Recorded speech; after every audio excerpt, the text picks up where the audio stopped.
Cerca a la Franja de Gaza, a las costas de la Franja de Gaza, la Armada israelí tiene instrucciones del Ministerio de Defensa de impedir por todos los medios que la Flotilla de la Libertad cumpla su misión, que es entregar ayuda humanitaria a los gazatíes, a las miles de personas que en estos momentos están siendo asediadas por los ataques del ejército israelí.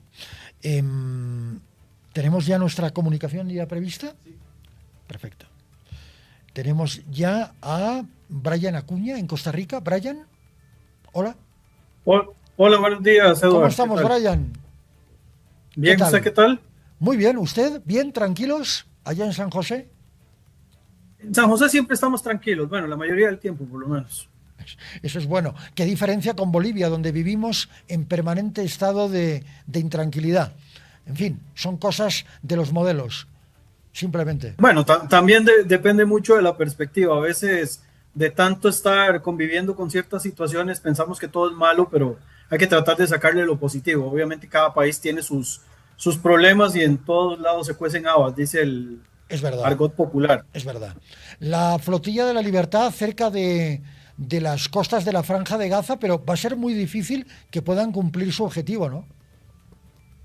Creo que acá hay que verlo desde varias perspectivas. La flotilla dice que llega a entregar ayuda humanitaria. Creo que el objetivo principal de ellos es romper el bloqueo que existe desde el año 2009, que además es un bloqueo que Israel declaró. Y esto es importante de mencionar porque el bloqueo parte de una normativa internacional que es el Manual de San Remo, y una de las cosas que dice el manual es que se puede hacer un bloqueo siempre y cuando se declare el mismo.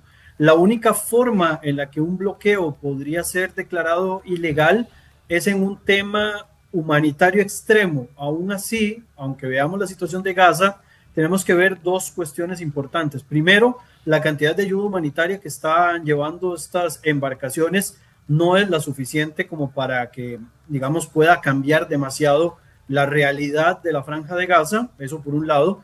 Y en segundo lugar, es importante mencionar de que la ayuda humanitaria en estos momentos no está suspendida.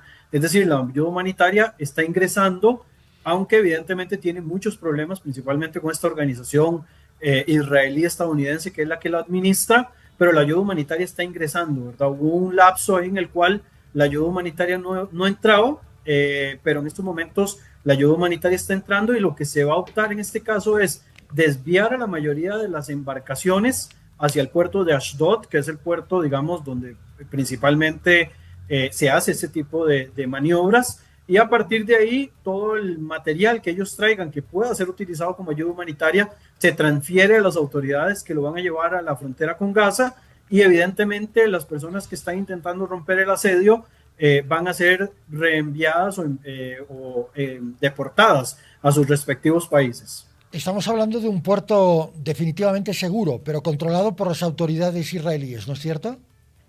Bueno, el puerto de Ashdod es un puerto israelí. Correcto. Hasta el día de hoy, ¿verdad? Aquí el punto importante es que el objetivo principal de la flotilla no es necesariamente llevar ayuda humanitaria, sino romper el asedio. Y esta ha sido la tónica desde la primera, digamos, flotilla que se envió, que fue en el año 2010, que fue la del Mavi Mármara, ¿verdad? Que recordemos que hubo un enfrentamiento incluso cuando se dio el abordaje.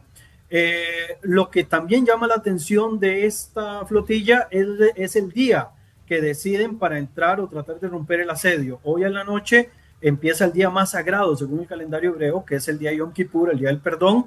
Es un día en el cual técnicamente todo el país se paraliza, como quiera que sea, y el problema es utilizar estas fechas tan simbólicas para hacer, digamos, este ruido a nivel internacional. Pudieron hacerlo cualquier otro día, pero decidieron hacerlo en Yom Kippur, ¿verdad? Para generar un poquito más de ruido.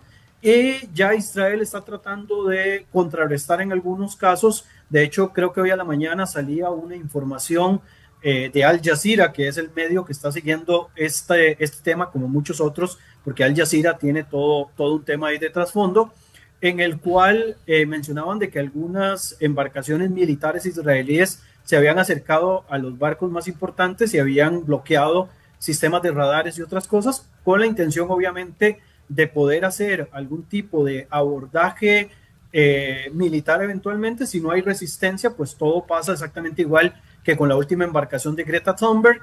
Pero por el otro lado también se hablaba de una situación de que habían lanzado los teléfonos celulares al mar, que se habían dado, digamos, otro tipo de circunstancias similares, y a partir de ahí lo que hemos visto, digamos, hasta este momento. La cantidad de embarcaciones es lo que genera bastante problema, porque son muchísimas embarcaciones en realidad en comparación con otros momentos históricos.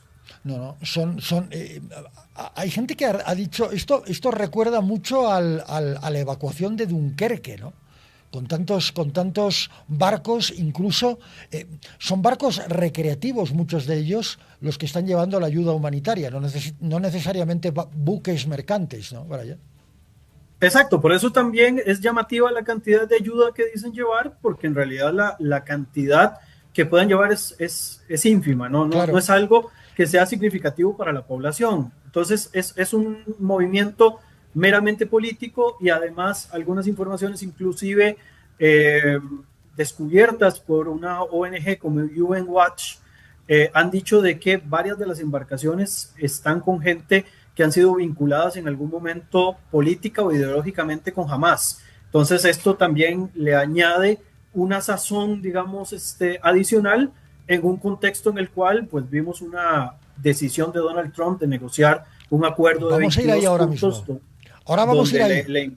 Vamos a ir ahora mismo. Nada más como exacto, como para hacer, digamos, la señal de que tienen un plazo de 72 horas, bueno, ya 48 horas, ¿verdad? Claro. Para poder tomar una decisión. Entonces es una movida completamente política. 2 fragatas, una española y una italiana, estaban acompañando la flotilla de la Libertad. Esta mañana la señora Meloni le ha pedido a su fragata que se retire. La primer ministra italiana ha pedido a la fragata que se retire, pero se mantiene la española de momento.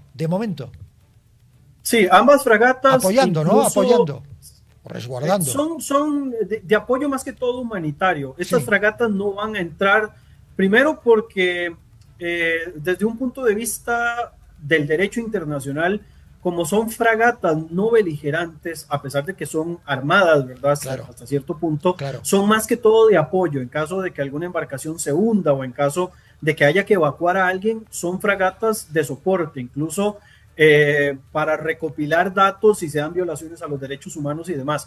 No vienen, digamos, a tratar de romper el asedio, porque en el momento en el que la fragata cambie su posición hacia una posición beligerante, ahí entraríamos en un conflicto internacional ya a grandes rasgos, con todo lo que esto implica, porque recordemos que varios son países de la OTAN, de los que se están uniendo, y según el artículo 5 de la OTAN, si se agrede a un miembro de la OTAN, pues pueden responder el resto, y entramos en una disyuntiva, porque si bien Israel no es miembro de la OTAN, es aliado de la OTAN, y entraríamos en esa discusión. Incluso se hablaba de embarcaciones turcas custodiando también a estas embarcaciones de la flotilla Sumut, pero lo que hemos visto es que Turquía, el propio Erdogan dijo: nosotros no tenemos ningún interés en entrar en algún tipo de enfrentamiento con Israel. Entonces acá lo que vamos a tener es una situación bastante compleja, donde las fragatas o las embarcaciones militares van a llegar hasta cierto punto, no van a entrar en zonas,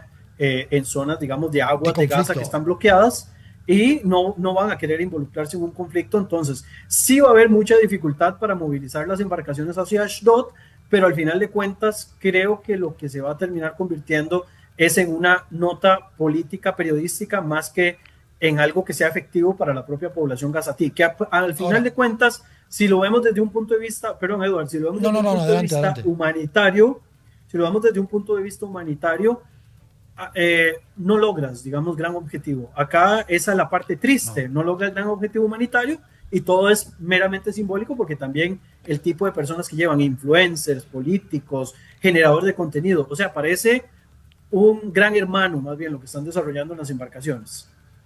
Bueno, es una definición muy potente porque claro, se llama Flotilla de la Libertad. Ahora, en nombre de la libertad se pueden esconder otras pasiones políticas y diplomáticas, ¿no? En todo caso, tensiones diplomáticas. En el seno de la misma Unión Europea Se ha generado una profunda tensión diplomática acerca de la causa palestina. Brian.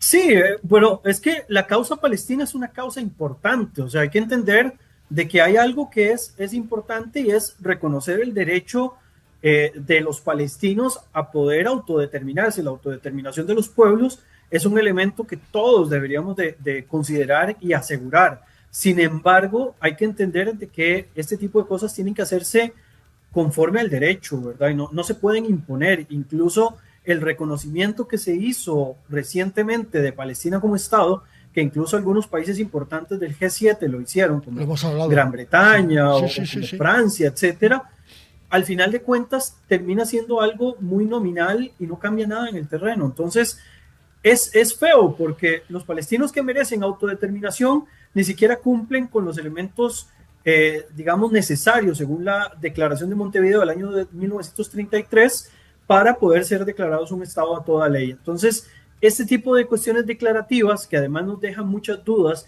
de por qué sí se lucha por la causa palestina, pero los saharauis se les olvidó a todo el mundo de que tenían una causa y que los marroquíes técnicamente se adueñaron del Sahara Occidental, o por ejemplo las regiones de Sudán, que también han sido dejadas de lado, nos llevan a cuestionarnos por qué si hay una sumut para Gaza, no hay una sumut para los saharauis, o porque no hay una sumut incluso para las violaciones de los derechos de otras poblaciones. No desmerezco la parte palestina, que para mí es sumamente importante, pero sí me llama mucho la atención de que genere tantas pasiones el tema palestino, que no generan otras crisis también alrededor del mundo, incluyendo Medio Oriente, porque Siria, por ejemplo, ha cobrado la vida de 500.000 personas desde el año 2011. Es verdad. Y vimos a un presidente de facto de Siria incluso estar frente a la Asamblea General de las Naciones Unidas, algo que debería ser una vergüenza para el sistema internacional.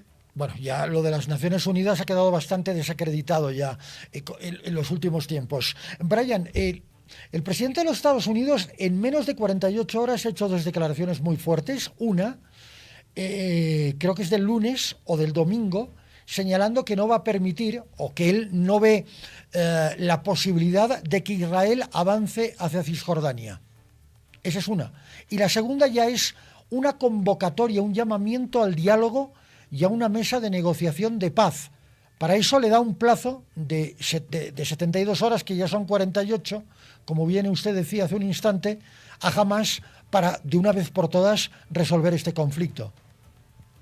Brian. Sí, a mí, yo digamos, obviamente tengo algunas resistencias con las 22 medidas, pero estos son guiños muy claros. Sí. En primer lugar, el guiño de Cisjordania me pareció increíble, porque dentro de la declaración lo que le dijeron a Israel es que no le van a permitir hacer ningún movimiento que ponga en peligro los acuerdos de Abraham. Esto quiere decir que para Estados Unidos el acuerdo con el mundo árabe del Golfo es esencial, y esto es algo que el presidente Donald Trump ha dejado en claro. Este es un mensaje para Israel directamente, así como también es un mensaje tanto para Israel como para la Autoridad Nacional Palestina, decirles que ninguno de los dos van a administrar Gaza, o sea, que van a crear una fuerza civil y una fuerza, digamos, transnacional para que administren Gaza, con una sencilla razón. Una de las resistencias que tienen los países árabes para involucrarse en la reconstrucción de Gaza, que obviamente es una reconstrucción material porque las vidas humanas no se van a recuperar, pero en la reconstrucción material,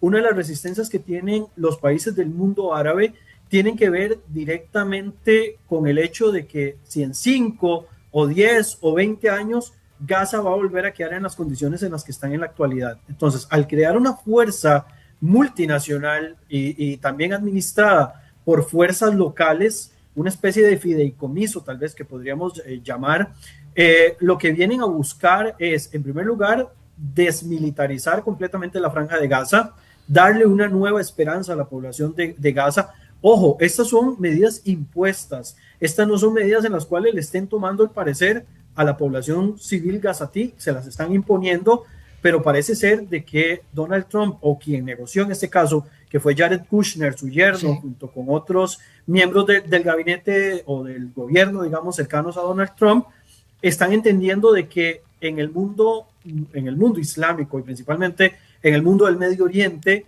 las demostraciones de fuerza generan respeto. Entonces, imponer una medida de este tipo puede asegurar que en un plazo bastante extenso no se vuelva a generar un nuevo Hamas que durante 20 años estén minando, digamos, las condiciones de vida de las poblaciones palestinas y que eventualmente puedan tener unas condiciones lo más cercanas a una normalidad. Y además se da el caso, Brian, de que después de los ataques de Estados Unidos y de Israel contra instalaciones nucleares iraníes, el apoyo de Irán, tanto a Hezbollah como a Hamas, se ha visto bastante reducido.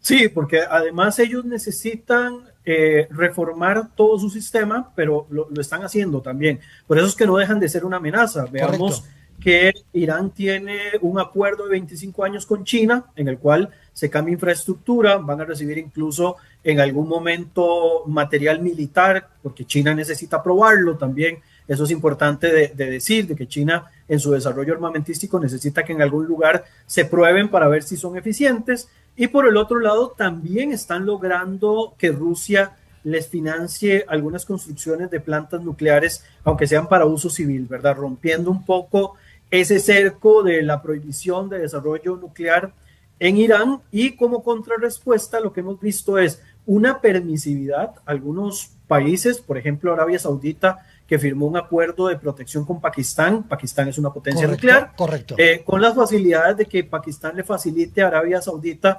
eventualmente material nuclear, y en algún momento, en años anteriores, el presidente turco Recep Tayyip Erdogan había dicho de que si Arabia Saudita e Irán podían desarrollar, digamos, material nuclear, porque ellos no, ¿verdad? Entonces lo que vamos a hacer es lanzar de alguna manera a toda la región en una carrera nuclear, lo cual puede ser también muy contraproducente y se quieren buscar alternativas para mantener la línea de lo civil por encima de la línea de lo militar. Que va a ser muy difícil, y ahí el terreno de la diplomacia árabe va a jugar un papel fundamental. Los países, las monarquías, las autarquías del Golfo van a jugar un papel fundamental porque son aliadas fundamentales, valga la redundancia, de Washington.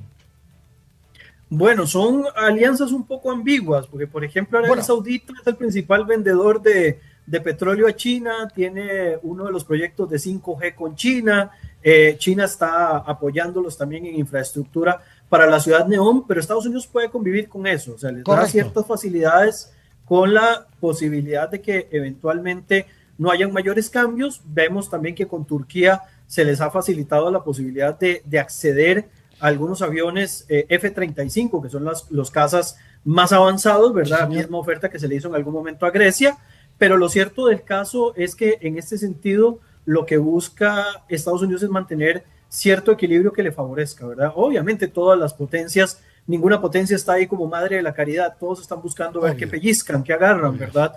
Y evidentemente Estados Unidos ha sabido jugar con ese tipo de equilibrio. Lo cierto del caso es que están optando por una vía más hacia lo económico, más hacia el tema de cooperación, para optar menos por la vía militar, sin que se descarte, porque todas las acciones que hemos visto en las últimas semanas también apuntan hacia un desarrollo militar. Brian Acuña, un abrazo enorme, gracias. Un abrazo de vuelta y que estén muy bien allá hasta Bolivia. Hasta luego. Las 10 de la mañana con 47 minutos, 1:15 y nos vamos.